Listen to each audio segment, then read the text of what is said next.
See, I told you we should have left earlier. Don't worry, we just missed the previews. But I like the previews, so watch it on your phone. Stop being a baby. Tickets. 3, please. You 3 together? I mean, we're not together. Theater 1 on your right. Welcome to First Look. Sorry.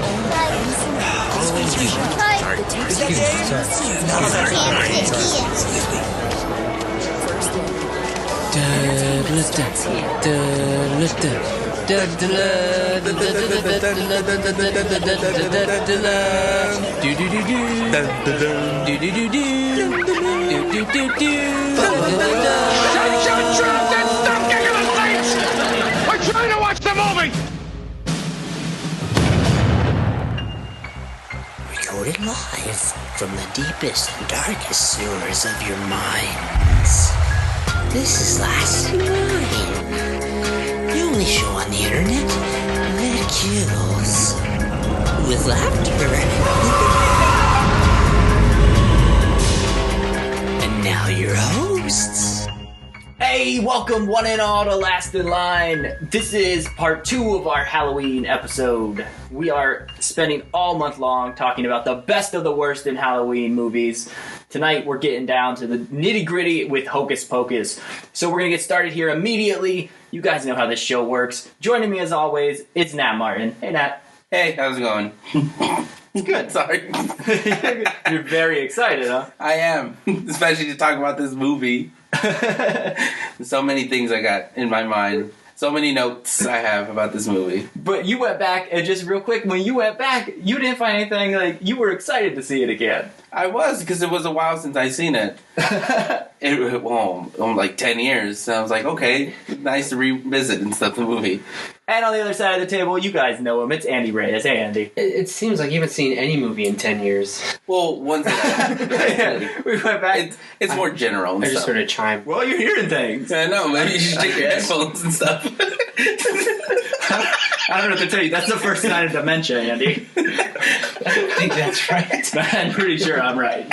I've never been wrong when it comes to a medical diagnosis. Pretty sure there's somewhere in the medical book that's not right. Yeah.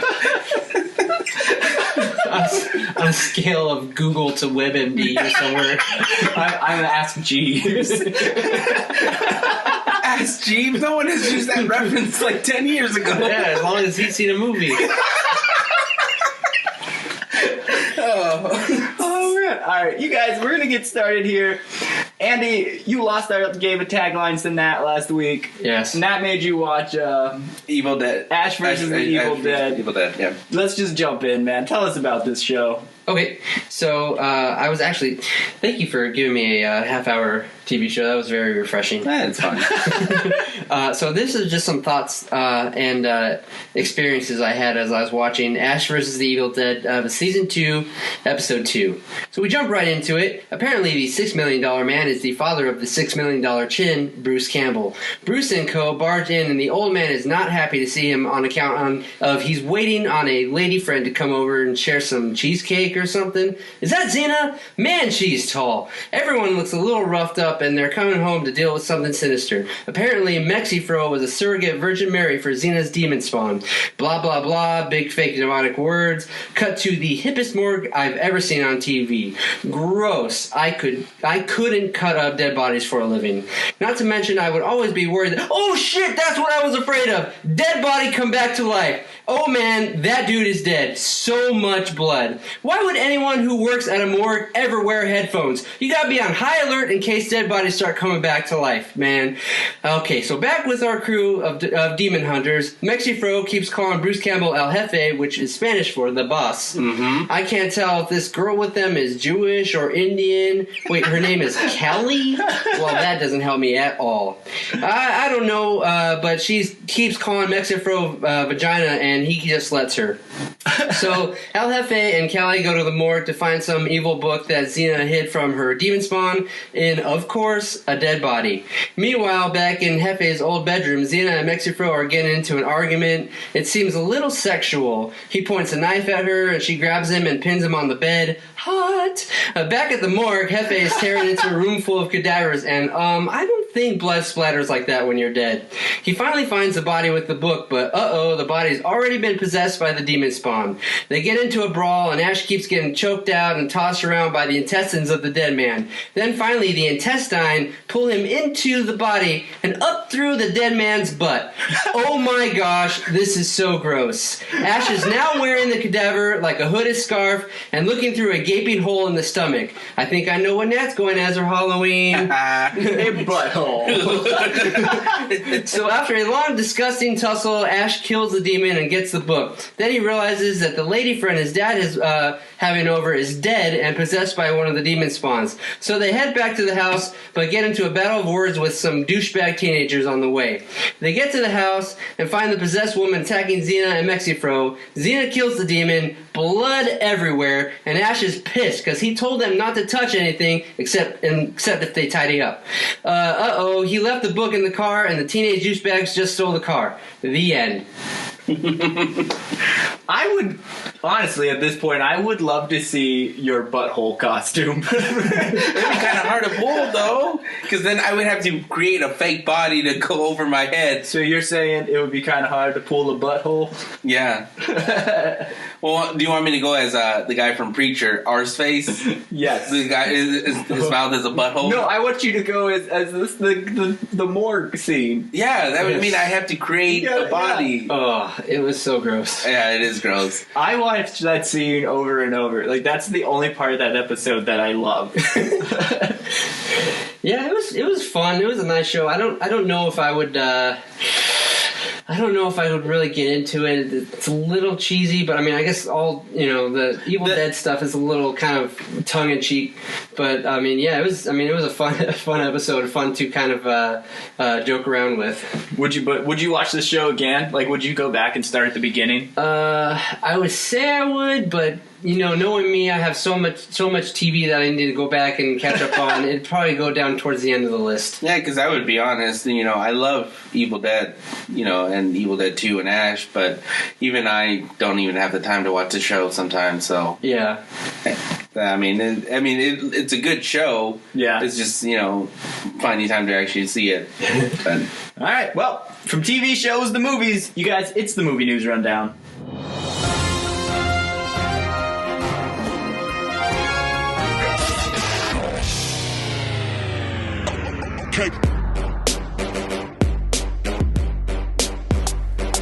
It's the movie news rundown, and it seems to me, with all these movies coming out, there's too much to see. And we ain't giving you a list of our Oscar picks. We're just telling you which ones look like the best flicks.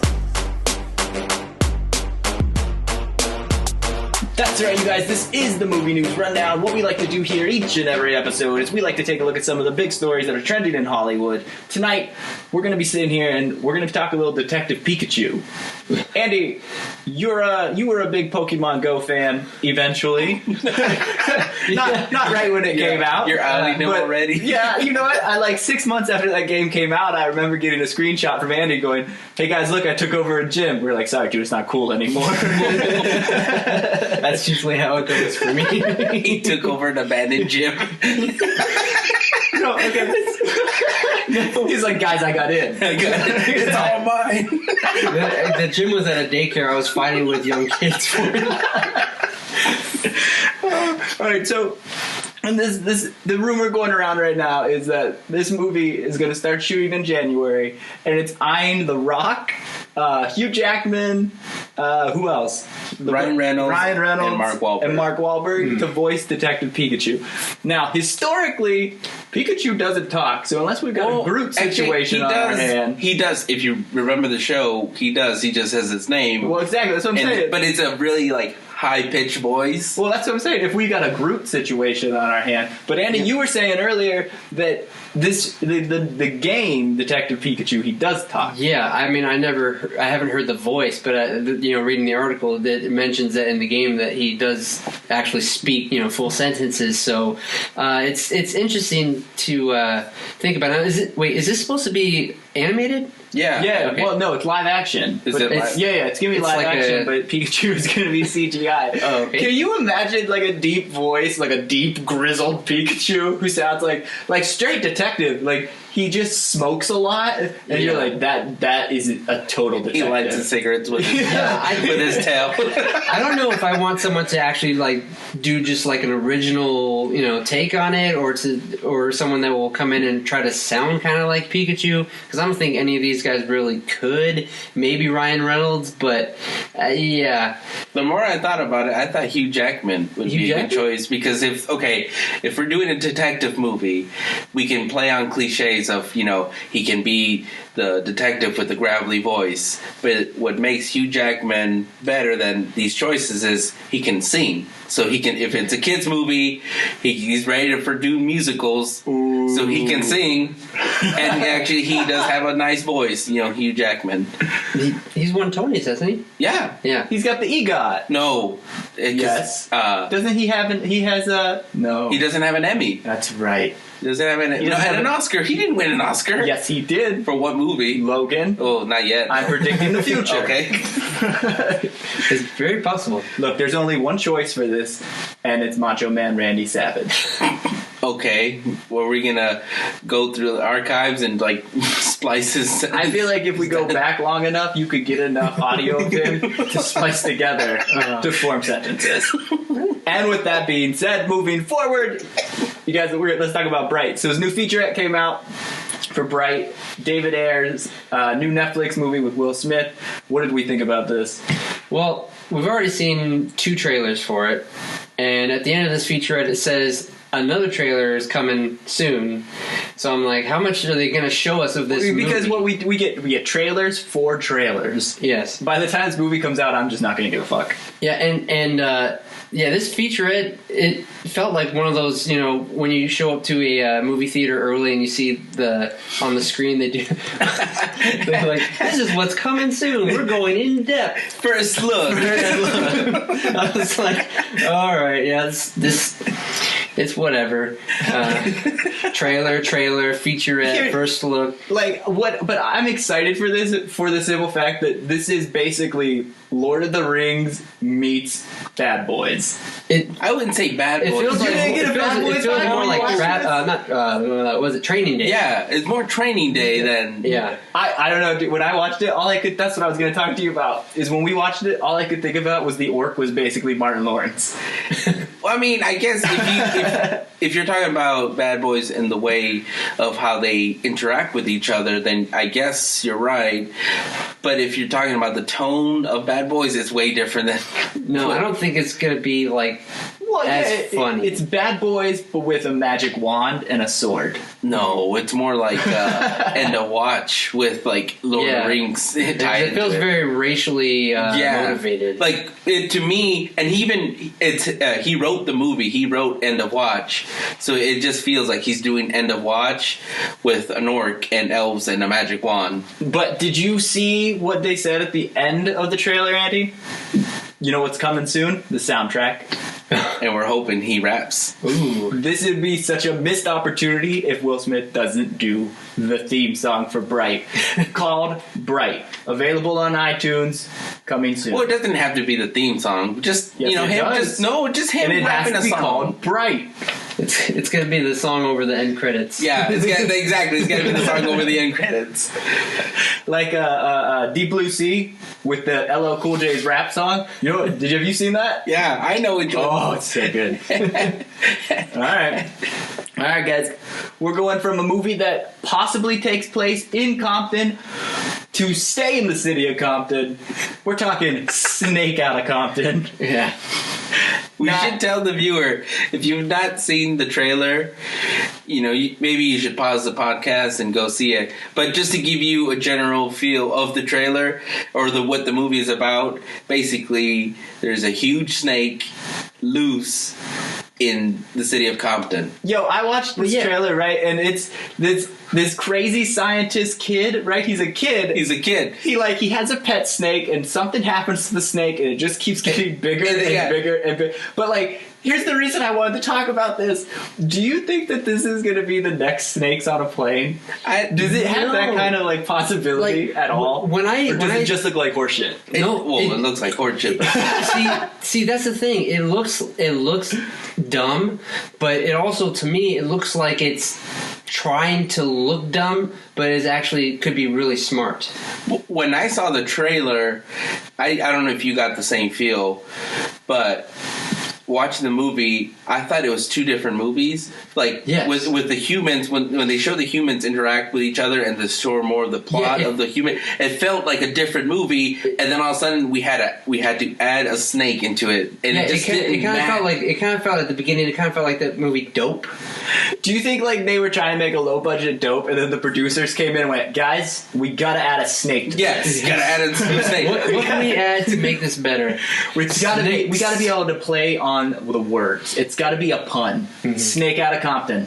And that's what they did. I think that's why I disagree with you when you said if this could be the next. I'm asking if it could be. I don't think it could be. No Samuel L. Jackson. No. Well, you need star power. I guess that's what I'm trying to say. Because there's no, I don't know anybody from this movie. It looks very low budget. Yeah. But if it was in the theater, we would go see it. Maybe. No, there's no ifs, ands, or buts about it. Maybe if the dollar theater was still running, maybe we would go. Well, you guys, speaking of things with money behind it, we're going to talk a little Hocus Pocus. What you want in the movies go? What did all the movies go? The writing sucks, wasting all those bucks on CGI. We're gonna make your movie cry. Well, Nancy, we desire children. Hey, that may take me a couple of tries, but I don't think that'd be a problem. I'll point up. That's right, you guys. This is Under the Movie Scope, and what we like to do here each and every episode is we like to pick a movie and we like to tear it apart. Keeping with our Halloween tradition, this is part 2 of our Halloween series, and we're looking at Hocus Pocus. Let's just jump in, I guess. Hold on. Let's just start because I know it's going to take a long time with us. Okay. Do we think that guy's a zombie or not? Billy Butcherson? Yes. I'm telling you, he's not a zombie. He's a zombie. No, he's not. The line in the movie when they go back to find the girls, Max says, "Oh, don't worry, he's a good zombie." Now, but that doesn't mean... There could have been a line that said, "Don't worry, he's a good Dothraki." It doesn't mean he's from Game of Thrones. I know I use Game of Thrones as an example a lot, but I'm telling you... It's a great show. Everyone should watch it. He is not a zombie. Hold on. Webster's Dictionary states that a zombie is a reanimated corpse. Does it not say anything about eating brains or infecting people? It's a reanimated corpse. No. That body came from the ground. Every zombie we've ever seen since Night of the Living Dead eats people, or if you get scratched, becomes a zombie. Billy Butcherson touched all sorts of things, and not one person turned into a zombie, nor did he eat any brains. You're forgetting also, one zombie his mouth was stitched up, so he would have died from starvation. Have you not seen Warm Bodies? That's a zombie movie. You use Warm Bodies? Yeah, that's a zombie movie. She became a zombie at the end. Yeah, I got you there. And she became a zombie at the end. Oh, because I don't remember seeing that. Well, I'm making that up. I thought you would believe me. No, guys, all right, let's just... Can we just all agree? Thackery Binks, not a name. I literally, like, till yet today when I saw the movie... always thought it was Zachary. Yeah. For years, I thought it was Zachary Binks. Because we called our friend Zachary Binks. Yeah. And for years, I thought his name was Zachary Binks. When I went back and rewatched it today and I heard Thackery, all I could think was, not a name. Yeah. That is not a fucking name. I just took it as, it was an old-timey name, so I brushed it off. Like, sure, whatever. That's old-timey. Old-timey. Did you see who directed it? Yeah. Kenny Ortega. You know who that is? I don't. That's the guy that directed all the High School Musicals. Yeah. Why would I? The whole trilogy.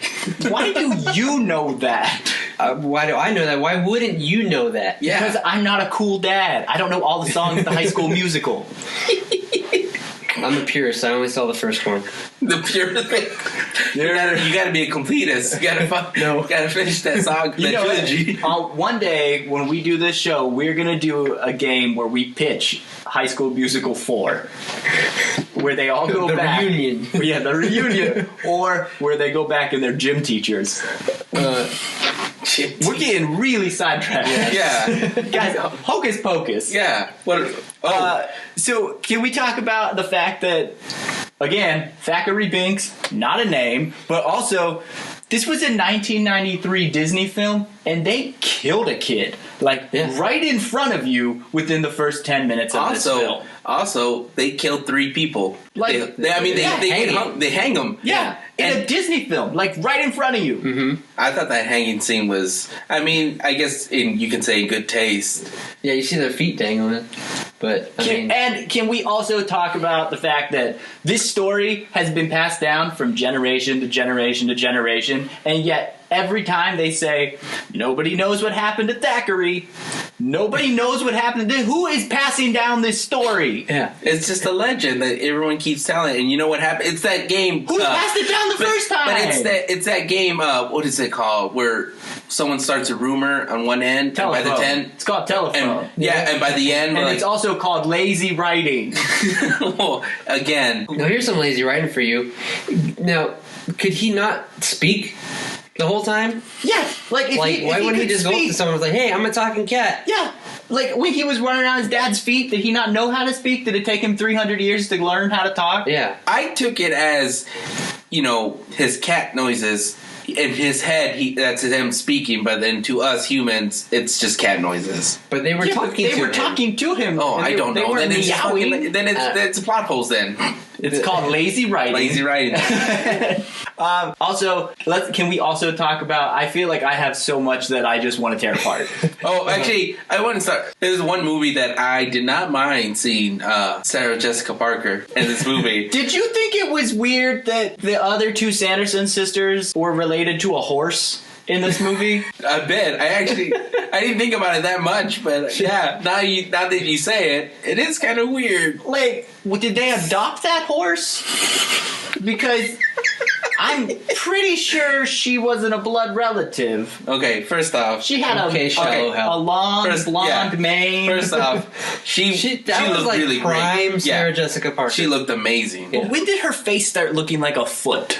I think it was when she started doing Sex of the City. Yeah. That's when it started to become ugh. I don't know. I'd seen her in those promotions and the commercials. Whatever. You watched the show. I did not see. Yes, the show. you did. No, I did not. I didn't have HBO at the time. I remember one night we were drinking. You're like, "Oh, I'm Samantha." Yeah, because this is a joke. Everyone does. And I got that drunken text message that night that went, "You're never gonna believe who's Mr. Big." We remember. Pepperidge Farm remembers. Pepperidge Farm remembers. I didn't remember that.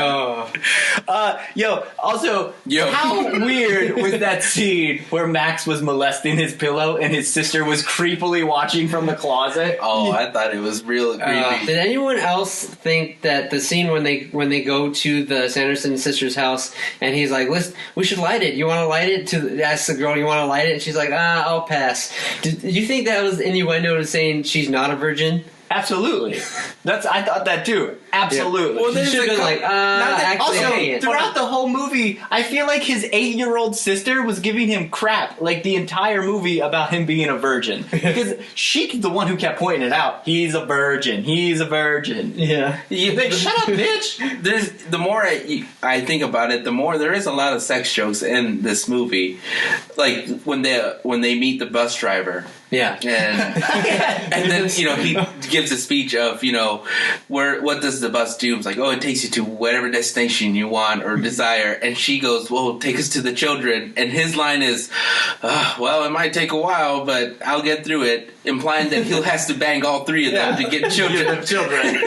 Yeah. But I love his gumption. He saw the two sisters and Sarah Jessica Parker, and was like, I guess so. If I got two grenades.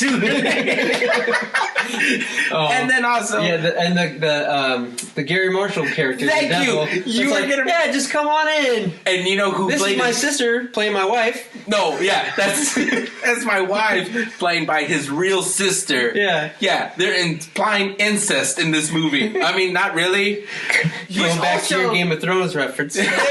Mommy's dressed like Madonna, so I was watching it. I was watching it with my wife, and when they go to that guy's house, and he's like, "Yeah, come on in," and she's like, "Why is he inviting them in?" And I was like, "He's just a creep." He's just a creep.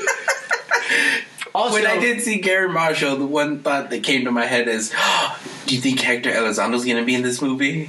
Because Hector Elizondo's always in every Gary Marshall movie. Oh. I don't know. I thought so.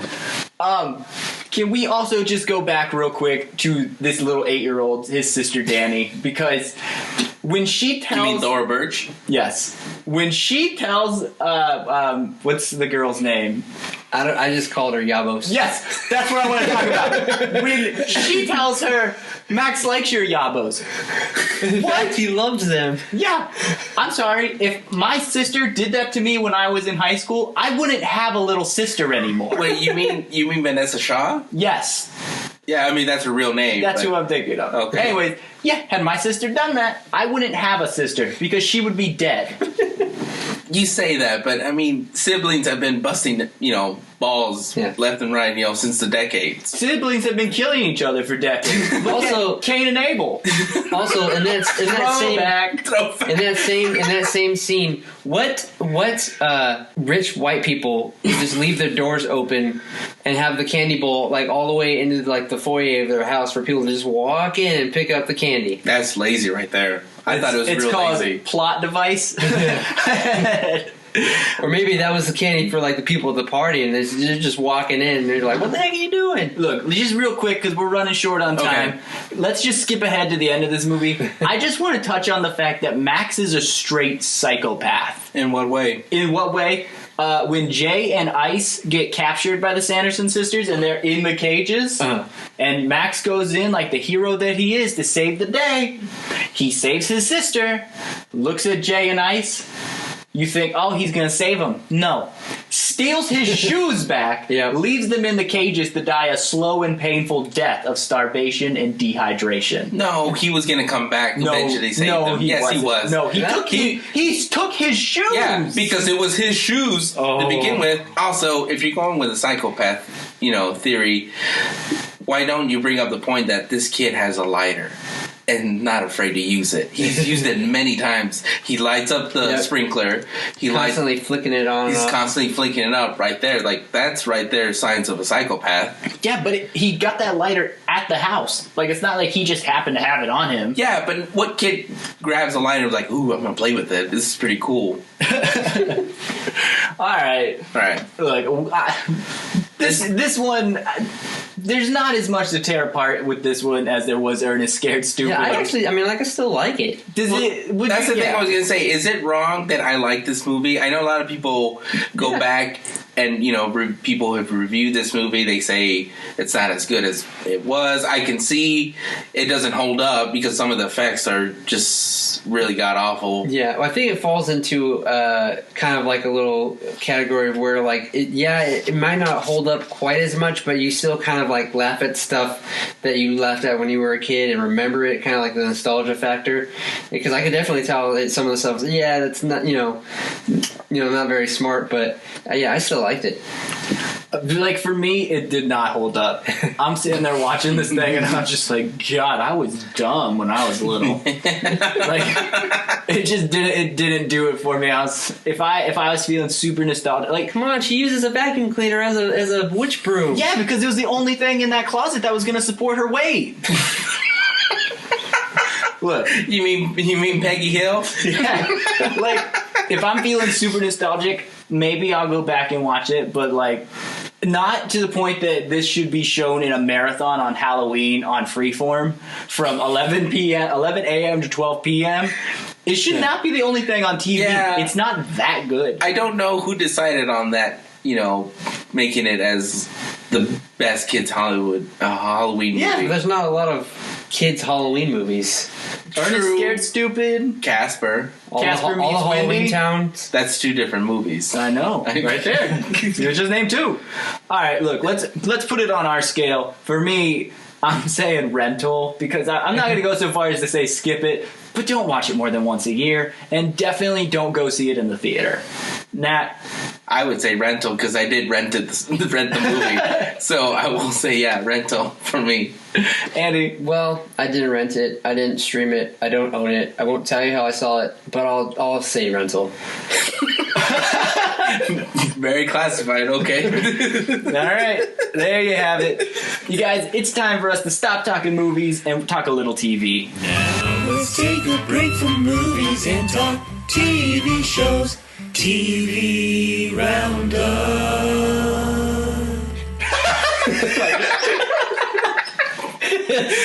This is TV Roundup. This is not Kevin because Kevin can't stop giggling. So everyone, let's get comfy, put on your joggers, sit in front of the boob tube, and let's talk some TV. That's right, you guys. We're talking about the CW DC TV show premieres from this past week. We are not talking all DC TV because what, Nat? Because fuck Gotham. That's right. Gotham is bad, and we are not going to waste our time. Yeah, I gave up on that. Yeah, 60 minutes is far too long to stare at a dumpster fire. I can't do it. I can't bring myself to do it. So much Unless potential. you're cold. But okay, we're not talking about Gotham. That's Okay. right. So we're talking about the CW DC shows. Guys, so let's just kick things off. Let's talk about Supergirl. Andy, what are your thoughts? I liked it. I think this might have been my favorite of the CW DC show premieres. Oh, thank God. See, I thought that when we started talking about it, that I was going to be the one who was just like, man, who would have thought Supergirl was the only good premiere this entire week? But I'm super glad. See what I did there? Super? Yes. I'm super glad that I'm not the only one who thought that. It was really good. Like, you come back from last season when she loses her boyfriend, and then he doesn't die, but he goes off because he can't live in their universe anymore, and she's super depressed, and you can tell it because don't talk to her. Yeah, exactly. I was watching this. I was like, how long after that happened is this taking place? Because it's like, okay, how long do you really need to get over someone? I mean, Well, like, what if your wife all of a sudden what if she just couldn't breathe anymore and you had to send her off into space? Okay, that's my wife of 6 years. This is her on again, off again boyfriend. What? All right. What if your on again, off again wife? I don't play like that. I liked it. I'll agree with you, man. Like, I thought that the stakes felt real because she was like super depressed, and when you came back, it's like you came back thinking, okay, if she's just totally fine, then I'm not going to buy anything that they're selling this entire season. So seeing her be super depressed, it was like, okay, cool. Like, I see where you're going with this. Nat, did you didn't watch the first 2 seasons, right? No, it's on like 2 episodes, and then this would be my 3rd episode I've seen of Supergirl. So there's a lot of things in my notes of who are they? What do they do? Why does Supergirl have to have a computer and a guy in a computer? Desk. Because I know it's a CW show, but why does she need a guy in a everybody needs a No, it's not. I know. I like how this show, all these characters started as like people working at an online magazine. All of a sudden, they're working for a Department of Defense against aliens. Like Jimmy Olsen, the photographer, is now a superhero. it's very realistic. One thing, I guess you can fill in the blanks for me. Why does she still work as like a reporter? Like, why does she have to find a job that is very stressful for her while she's undercover, as Carol? Did you watch the pilot episode? Because in the pilot episode, she talks about she wanted to be normal. Yeah, I get that. Her whole normal life growing up, she wanted to try to be normal, be a human, and she felt kind of like forced to become a superhero. Also, she's smashing the patriarchy. But yeah, so I get that she's the wanting superhero to be part of her normal. was normal. always kind of secondary. And now in this episode, she's kind of like, no, that has to be full force. And the human part of me, the part of me that wanted to feel and have emotions and make friends and stuff, that needs to die. I get that she wants to be normal. I'm just saying, why does she have to pick that profession? Can't she just pick like an easy job that she like a clock in, clock out, like McDonald's? You know, waiter. like maybe like if she works at a factory, you know, clock in, clock out, boom, she's out saving the world at night and stuff. I don't understand because like that, like again, I've not seen or all of the dairy season one, processing. Because Nat, I'm sorry to tell you this, as a guy who's worked at a factory, people that work at factories don't look like people who would be on the CW. I get I'm that. sorry. But I guess my point was like I sided with her in this episode. I was with her all the way, with the one jerk calling her like, hey, you have deadlines, you gotta finish this, you gotta finish your work. And her tone of like, back off, dude, like I'm saving the world. Don't you understand, like your stupid report can wait? And that's how I felt, like, why are you doing this? Just go save the world. And that's what she does. Well, all right, we're talking about Supergirl for way too long. Okay. Let's talk Legends, Andy. Okay, I loved it. Not just like those like 30 seconds where the dinosaurs were there. No, more than that. Oh, sorry. I'm cutting into you. No. But a lot of my notes, the notes I had for Supergirl, Flash, and Arrow were kind of the same of who are you? What are we doing now? How did you come into this? And my notes for Legends was, girl, you gotta fix some eyebrows. Her eyebrows were so dark. Yeah. You can't have super blonde hair and have really dark brown eyebrows. Like, it popped out so bad that it disturbed me. Like, it's interesting to see where the show has come from the first season, and I'm trying to figure out where they're trying to go, because like the first season, this guy pulls all these people, out of their time to chase after this guy, and then the second season, it's like, that guy disappeared, or he's not around, we can't find him anymore, so let's just go around and stop like time aberrations. There was someone messing up with time, and now, like at the end of the second season, he's like, okay, you guys are doing your thing, I'm gonna kind of leave, let you do your thing, and then all of a sudden, the first episode of this season, nope, I'm not gonna let you do your thing. Like, I feel like ever since last season, when Rip comes in, you're just like, God, he became a douche. Yeah. Like, every time I see him, I'm just like, you suck. Yeah, he creates his version of the Men in Black, the Men in Blue. And yeah. But even that scene, a lot of that show, just a couple episodes, I did agree with him making the department, because they do screw up everything. Like, every episode, they end up screwing up and then fixing the problem. Yeah, but they don't need to, like, treat them like crap. Like, these are, like people they were, like, his friends. Yeah. But seeing the episode, it reminded me a lot of, of Star Trek. You have the Federation, but you have the crew, the WoW crew. You have Captain Kirk doing crazy stuff with the ship. I have a feeling. I hope that they do this, but I have a feeling that they're gonna. This season they're gonna go back and forth in time, in that time span of 5 years that he put this crew together. Yeah. That he's gonna see that he's been affected by the Legends, and that's why he's kind of bitter towards them. Yeah. Well, like, from a show that the first 2 seasons were so good, to get a premiere like this, I was just kind of like, I'm not impressed. I thought it was pretty funny. Them trying to capture Julius Caesar. But you also, but like you also haven't watched the first 2 seasons. That's true. So, but if all right, look, let's keep moving. Let's talk Flash, because Andy, you take it away. Okay. Because I have nothing nice to say about this episode. You don't? I was so bored by it. I was just, when we came back to the Flash this season, and it was just kind of like, hey, we pulled Barry out. Oh, okay, cool. Oh, Cisco's been working on a way to bring him out for a while now, and he's just now bringing it up. Cool. I know that it was so lazy. It was just like, we got to get him out somehow, because we can't do this show without a Flash. Too. Yeah. Like, why can't you have just like Wally West Flash for a couple episodes or so? Yeah, like I couldn't get into it. I just was so bored by it. I'm sorry. Go ahead. Well, I was going to say a theory that I have based off of that episode is that all the sentences, the random sentences he kept like spitting out when they're like think that he has either dementia or just like is trying to say real words. I think that after when he came back, he kept phasing in and out of different time zones, and so every sentence he's saying he's like jumping in and out of time, so all that stuff is going to come back. Oh, but what do we think if this house is bitching me? Hey, the house could be bitching.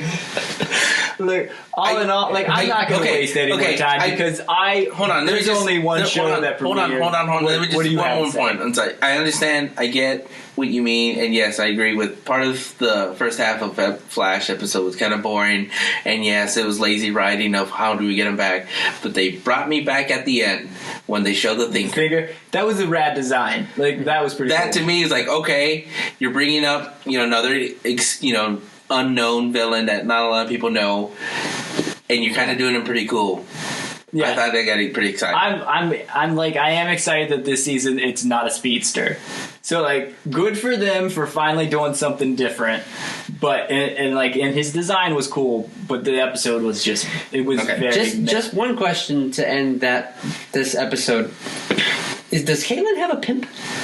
Yeah, I'm not really sure what was going on there either. I thought it was just like, hey, you work at the bar, honey. I don't know. I didn't think it was a pimp. All right, well, look, let's just finish up and talk about Arrow. I'm going to start this thing off because I have a feeling you both are going to be way nicer than I am. This show is bad. No, this show is so bad. It has not been good since season 2. We are on season 6 now. That means we have had 3 seasons leading up to this of absolute garbage.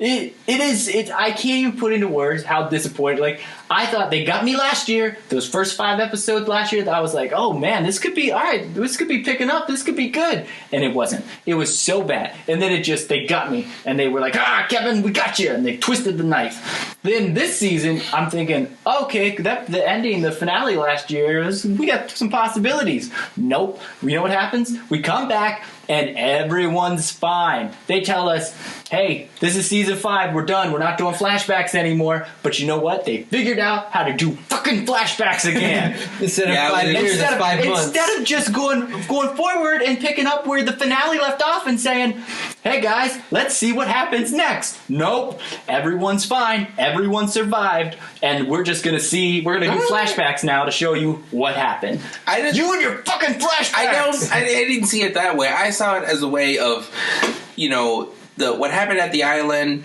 affected everyone in different ways. It affected the relationship between Oliver and his son. Blah. Which, to me, that was like, what? They brought back the son that he had? Is that the son he had with the... Okay. Mm-hmm. Yeah, again, I didn't see last season. Yeah, that was the girl on the island. That the mom paid off to, told her never come back. Yep. Okay, so we're going back... I love the island... I love how they're using this to show that everyone got affected. Diggle got affected different way. Felicity, everyone. Yes, it's a flashback format, what they're doing. Yeah, and we were promised no more flashbacks. But it's... Yeah. Okay, here, I'll say this. I didn't love season 3. This is 6, right? This is 6. I didn't love season 3, 4, and 5. Why do you hate season 3? Because Ra's al Ghul! Yeah, that's literally jumping the shark. But see, the only way they could have jumped the shark more is if they had Arthur Fonzarelli on water skis jumping over a shark. You are talking about a show about a guy who throws arrows at people. How's that jumping the shark? My problem... No, again, it's a comic book. You're going to have Ra's al Ghul. Go ahead. I'm sorry, am I watching Batman or Arrow? They're the same character. They're both rich. Okay, fair enough. My problem with those seasons was I didn't like that they were bad. I didn't like the plot ideas. I didn't like the way that they went and ended up. Okay, but this episode right off the bat just was awful. Like I never felt this way about any other episode I watched of it before, of going into it and like the writing was terrible, the plot lines were terrible, and the worst part of it was like with the police captain and the new Black Canary. Like, don't tell them what we did on the island. That you couldn't shoot her, like, because she's your daughter. They'd get it, but they wasted so much time. I'll tell you what else they did on the island. What? Yeah, it's not a video podcast, Kevin. It's an audio. They can't see your hand gestures. It just felt like they just completely have lost their spark. Yeah, they got to do something big to bring me back, because I want this show to be good again, and I'm hoping like bringing back Manu Bennett will like do some of that, but we'll see. I did love that they made him a good guy.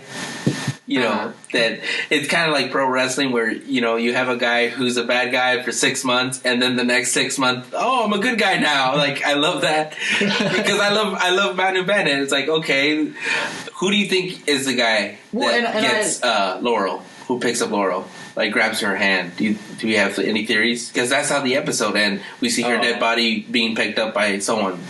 Oh, I don't know.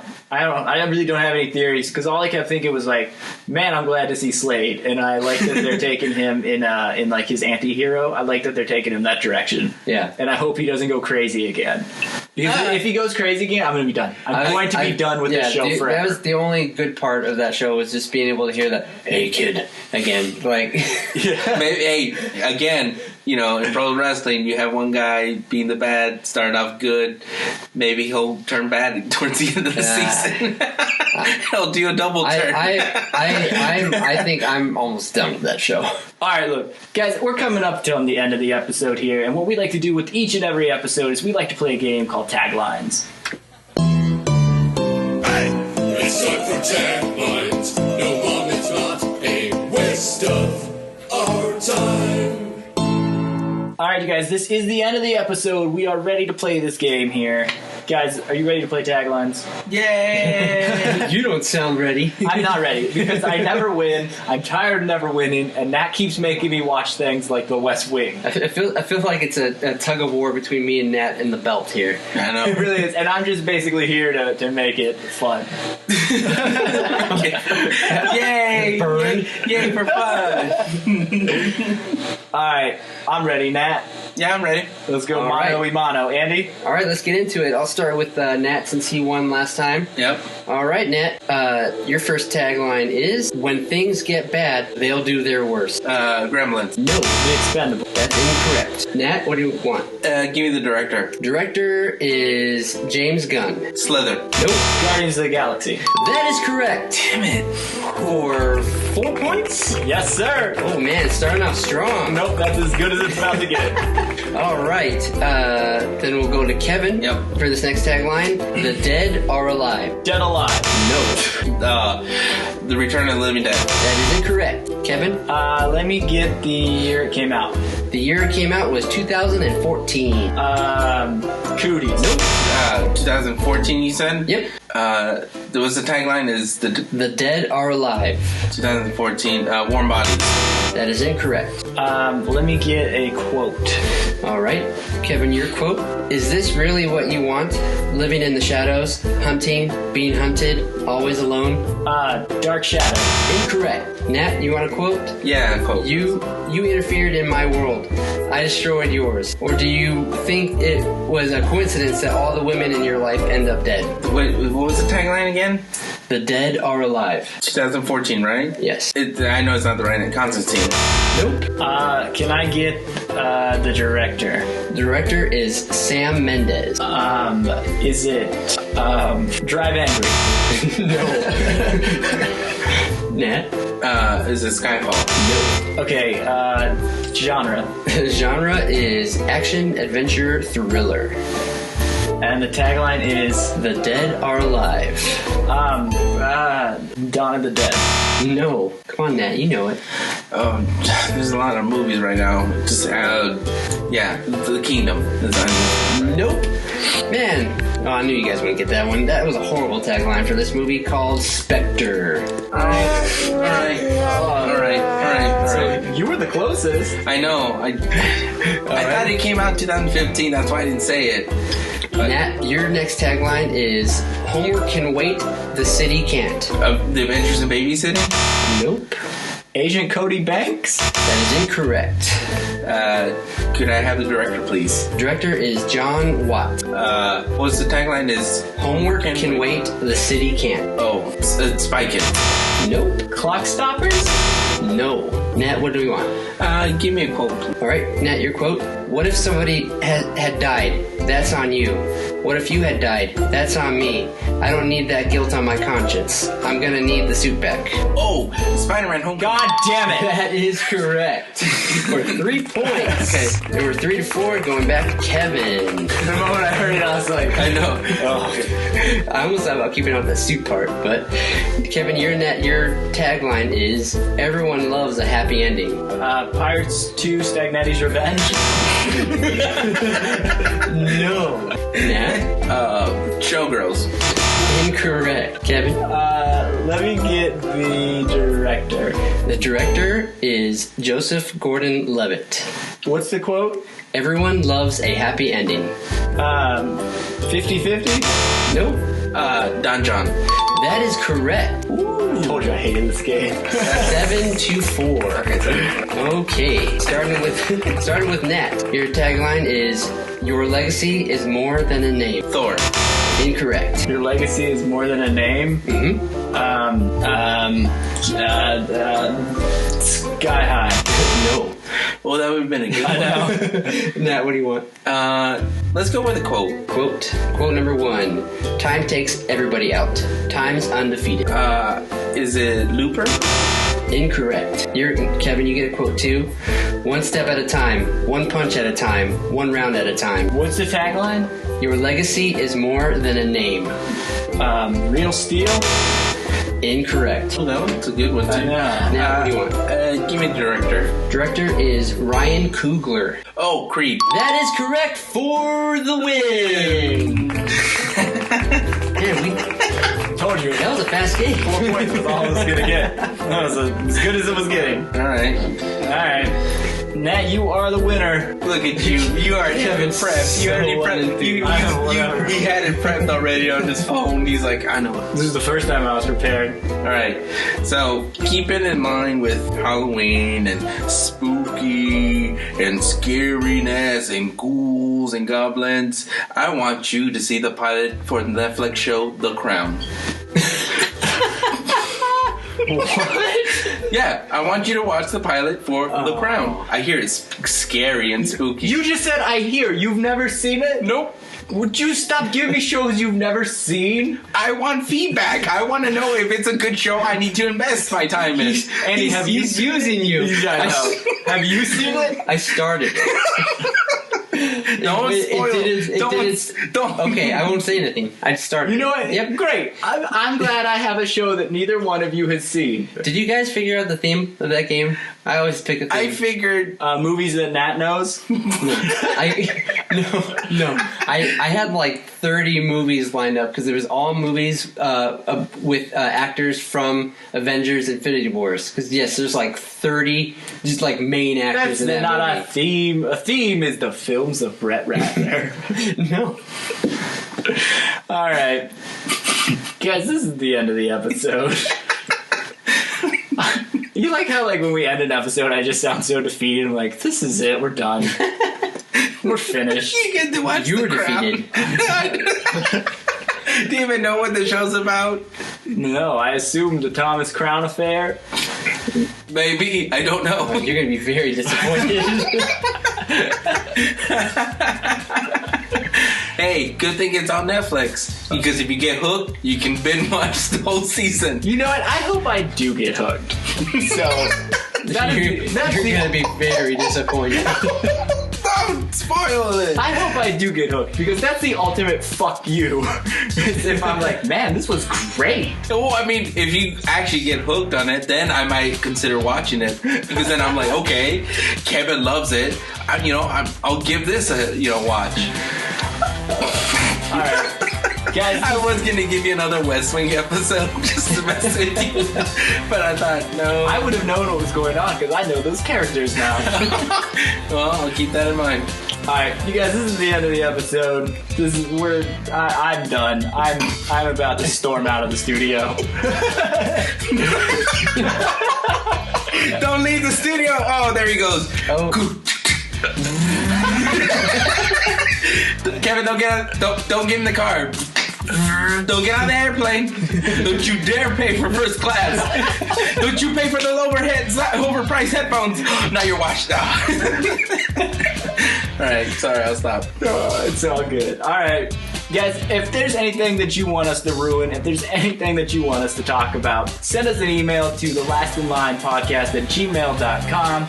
Send us a message over on our Facebook page at Last in Line Podcast. And follow us on Twitter at LastinLinePod. Nat, where can the kids find you? At NatMartin24 on Twitter and at NatMartin26 on Instagram. And if anybody wants to talk to you, Andy, if they want to know what you're eating for lunch this week, You want to slide into Andy's DMs. Yes, please don't. My phone number is 555. 555. You want to give me a fake number?